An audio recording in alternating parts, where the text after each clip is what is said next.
great to get back going again with our football team and, kind of back to some normalcy, I guess, back to some football and being able to see the players and being around the players. And so it's been a lot of fun.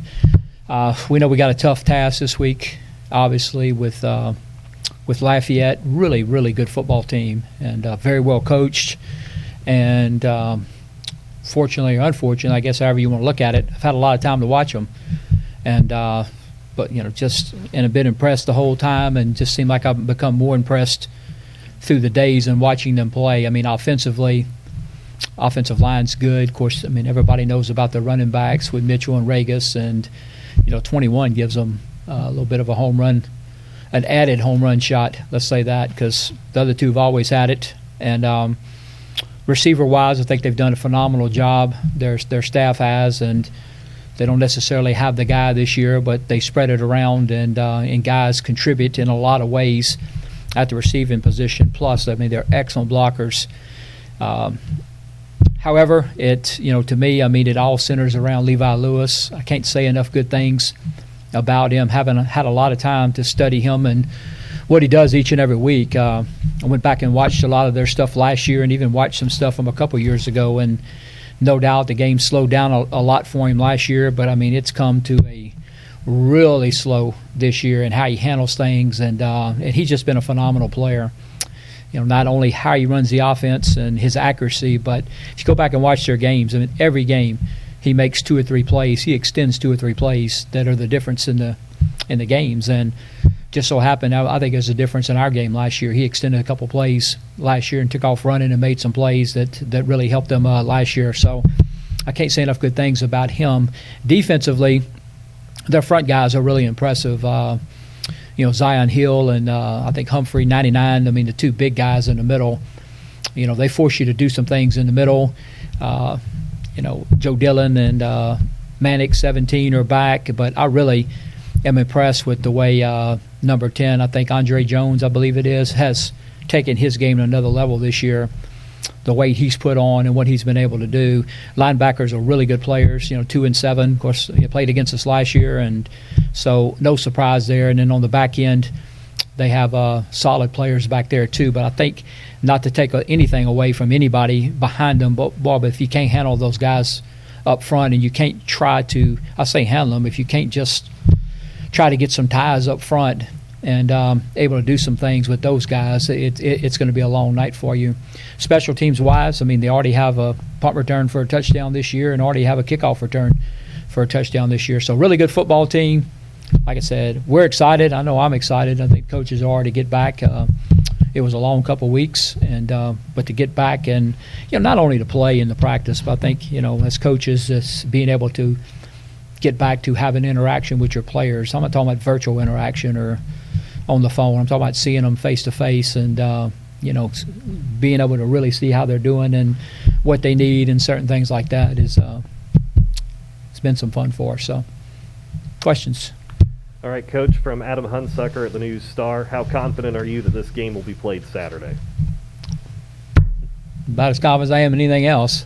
But I think we're, in terms of us, and I can only control what we're doing, I think that we're still affected by several kids and stuff. But for the most part, I hope. I mean, we still have testing to do this week, but I hope we're on the right track. All right, Coach, again from Adam, was the team able to have virtual meetings during this layoff, or how did you handle that? Yeah, we did some. We went back and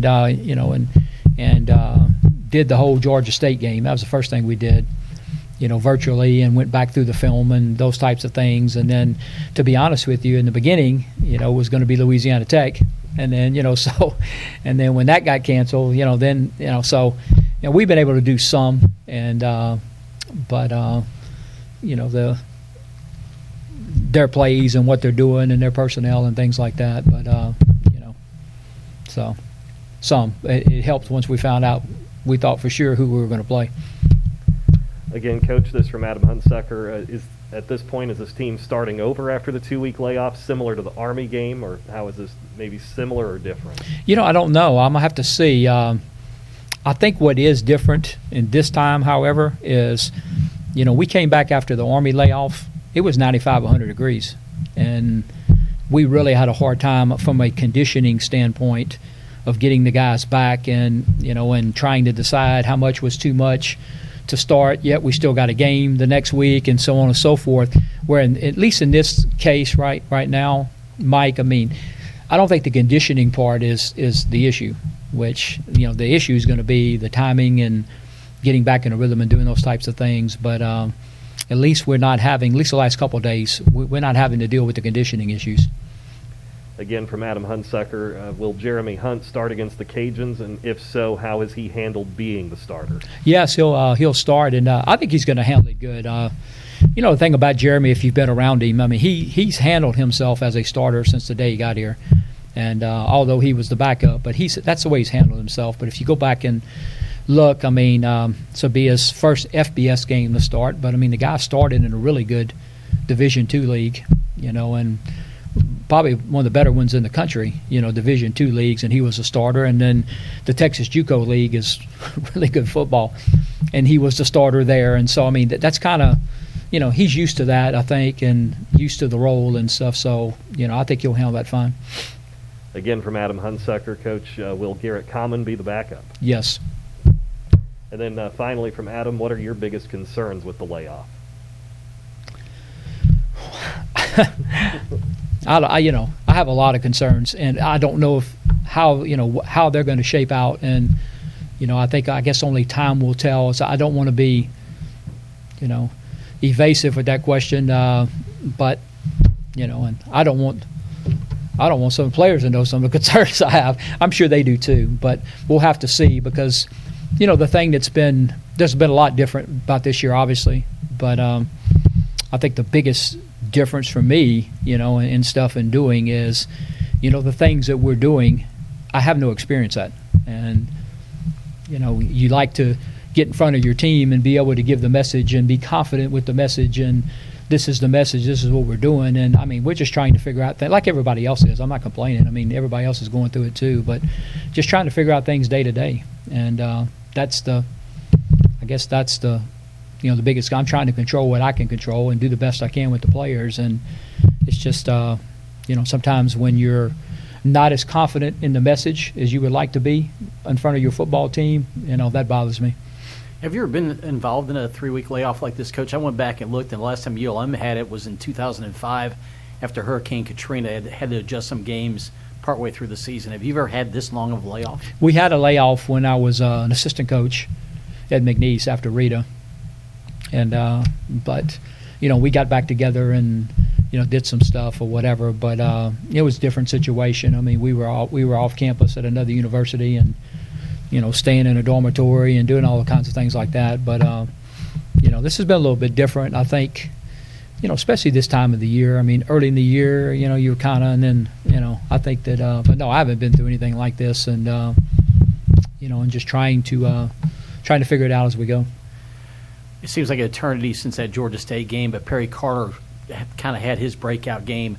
Could he evolve into the type of player that Marquise McCray was for you a year ago? Yeah, we think so.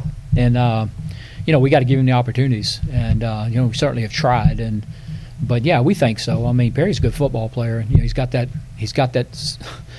very fast. Plus, he's got that extra gear that you look for. He can really stick his foot in the ground and accelerate. And, what was good about it the other day, too, is, he did it down the field. He did it on speed sweeps. He did it on an under route. So he can do it several different ways and stuff. We've still been trying to get him loose on a punt return, too. Trying to get the right field position and the right stuff, too, because he's done an excellent job of returning punts this year, but really trying to get him going there as well. Last question for you, Coach. The running back situation, obviously Isaiah Phillips got hurt early in that Georgia State game.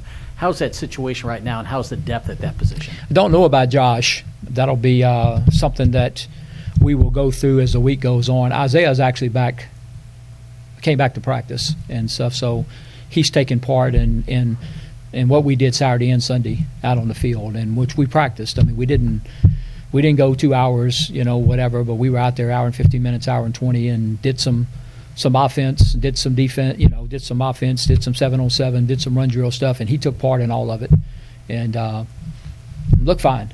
to me. So, hopefully he'll be back 100%. Appreciate it, Coach. Thanks.